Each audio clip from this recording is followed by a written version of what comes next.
रामकृष्ण हरी माऊली. रामकृष्ण हरे. कुठून आला?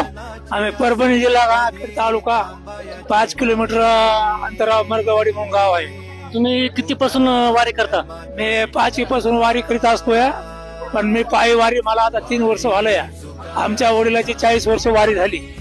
तर मी आमच्या घराकडून आणलेला भंडारा ही मदतीसाठी वडील मला आळंदी, पंढरपूर, त्र्यंबकेश्वर, नाशिक म्हणजे पूर्ण मला सवळा त्यांना दाखवलेला आहे. तर मी असं लहानपणी 5वीला असताना करीत असतोय. म्हणजे तरी बी तुम्हाला किती वर्ष झालं असेल आता मला 55 वर्ष चालू आहे सर. वारीला ना? नाही ना, वारीला 3रं वर्ष चालू आहे. पण असं मध्येच ती वारी पंढरपूर ते आळंदी, त्र्यंबकेश्वर मदती करता येत होतो आणि गावाकडे मला पाठवत होते. आता पंढरपूरला झाला वारी किती दिवस लागतील अजून? पंढरपूरला आज 15 दिवसाला पंढरपुरामध्ये आम्ही टेप्यावर जातो. किती दिवसाला? 15 दिवसाला. आज एकादश आहे. आज 15 दिवसाला पुढच्या पंढरपूरची एकादश पंढरपुरात होत असते. धन्यवाद. धन्यवाद सर.